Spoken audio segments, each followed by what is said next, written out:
International Conference on Women's Day in Paris. On Saturday, March 9th, at an international conference in Paris marking International Women's Day, political, social, and cultural women dignitaries, along with women's rights activists from 40 countries, including all over Europe, Arab countries, the United States, and Canada, took part.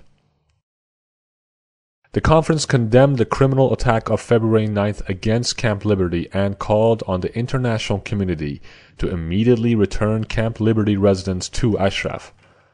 It also called on the UN Secretary-General to discharge his special representative Martin Kobler, who is guilty in the February 9th massacre, and to designate an impartial and competent envoy in his place. Speakers called on the UN Secretary-General Ban Ki-moon, U.S. President Barack Obama, and other members of the Security Council, stressing that any delay in the relocation of Liberty residents to Ashraf, where they enjoy better security, may lead to a humanitarian catastrophe. The dignitaries gathered from all over Europe, most of the Islamic countries including Egypt, Tunisia, Syria, Saudi Arabia, Yemen, Afghanistan, Jordan, Palestine, Mauritania, Morocco, Algeria, and Iraq, along with the United States and Canada. Mrs. Rita Zussmuth, former Speaker of the German Bundestag, Michel Alliot-Marie, former French Minister of Defense, Foreign Affairs, Justice, and Interior, Ingrid Betancourt, former Colombian presidential candidate and former hostage, Frances Townsend, former Homeland Security Advisor to the U.S. President, Linda Chavez, former White House Director of Public Liaison, Tasha de Vasconcelos, European Union Humanitarian Ambassador, Aude de Toine, founder of the International Women's Forum, Cynthia Fleury, French philosopher, and also parliamentary delegations from Italy, Spain, Belgium, the European Parliament, Denmark, Egypt, Jordan, Palestine, and Poland were amongst the participants and speakers in this conference. Mrs. Maryam Rajavi, President-elect of the Iranian Resistance, said in her speech, بیش از 3000 تن از مجاهدان آزادی بعد از یک جابجایی اجباری در زندان لیبرتی در خطر یک فاجعه انسانی دوباره قرار گرفتند. متاسفانه نماینده ویژه دبیرکل شریک جرم کشتار 21 بهمن و حامی دولت عراق دبیرکل باید هرچه سریعتر یک نماینده بی‌طرف برگزیند تا بتواند به مسائل مجاهدین در لیبرتی و اشرف رسیدگی کند.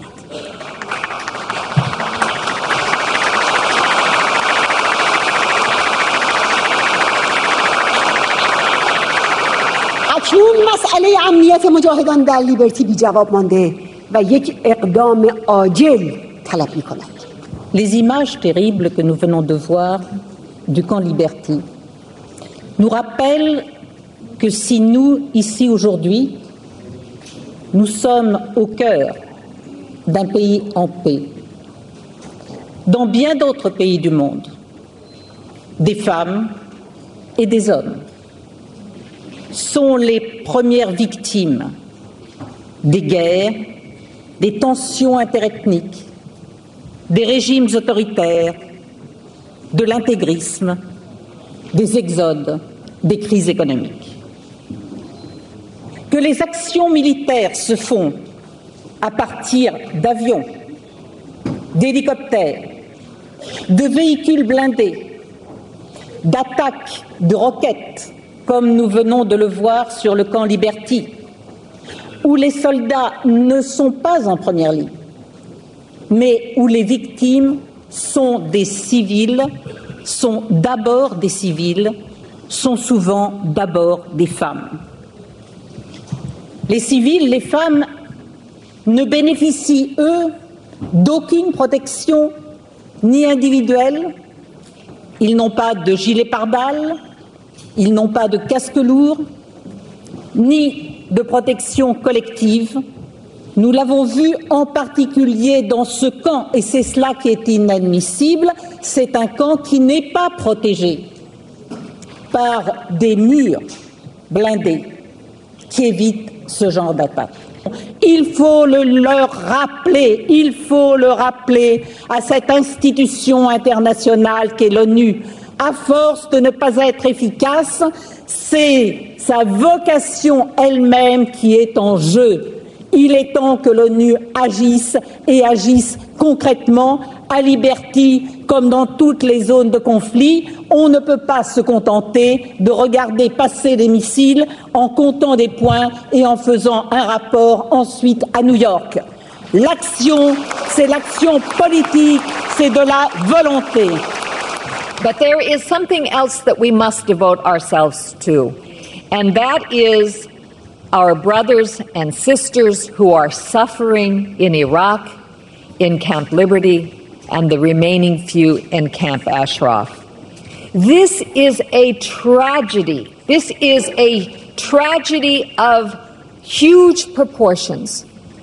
There were rockets fired, 40 rockets fired into Camp Liberty after the government of Iraq, and I must say after the government of the United States promised that if those living in Camp Ashraf would only move to Camp Liberty, they would be protected, they would be resettled, and they would have their freedom.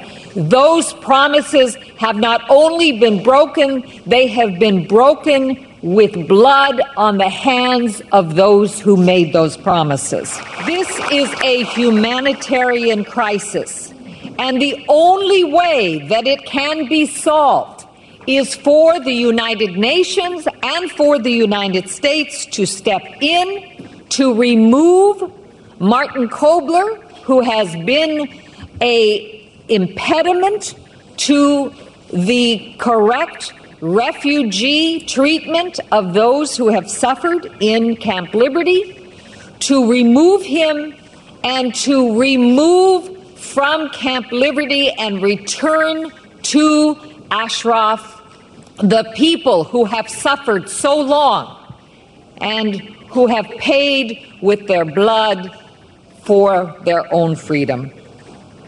We cannot let stand that more than 3,000 people are being kept as if they are members of a concentration camp in Iraq, to be attacked, to be injured, and to be murdered. This cannot stand, and we must all pressure the United Nations and the American government, who made its promises to protect these people. And unless that happens, our job will not be done here.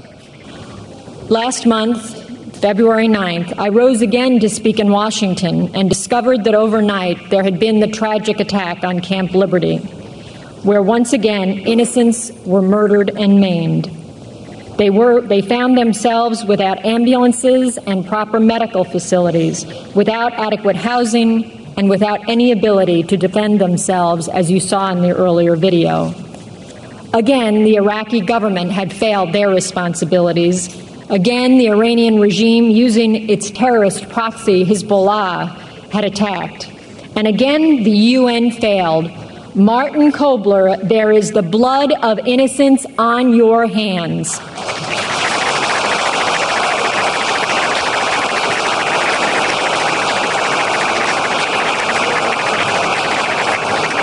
My country, the United States, and the UN must keep their commitments, and they must keep them today. Camp Liberty must be closed. Its residents must be granted refugee status.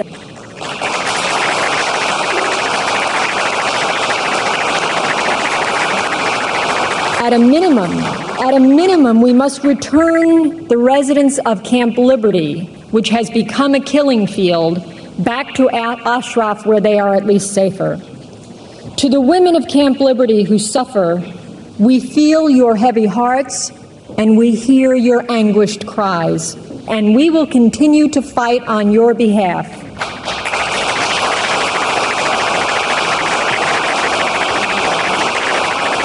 And how will we do that? And women around the world must join this struggle with Mrs. Rajavi, with those in this room, with those who listen here. We must speak and we must act to stop the murder of innocents. There must be no more attacks in Camp Liberty or on Camp Ashraf. There must be no more murders of innocents like Neda Sultan. The world should be ashamed that in the 21st century it has permitted by its inaction and its silence a concentration camp such as Camp Liberty to exist. But we assembled here and those who hear us must know we will not stop and we will not be silenced until you all in Liberty and Ashraf and in Iran are safe and know a free and democratic Iran. Je suis émue parce que je pense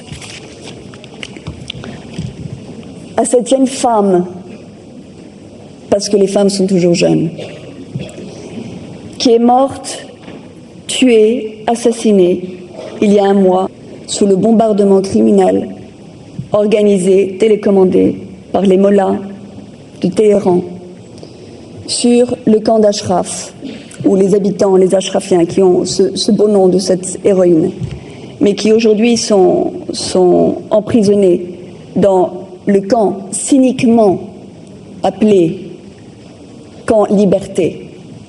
Spreche, dann denke ich als erstes an Camp Liberty. Und wir Frauen sind hier, weil wir eben wieder erfahren haben, Gewalt in ihrer brutalsten Form ist keinesfalls überwunden, sondern weit verbreitet und mit aller Härte. Und die Menschen in Camp Liberty, die ein bisschen mehr Sicherheit suchen und wollen, sollen heute wissen, wir geben nicht auf.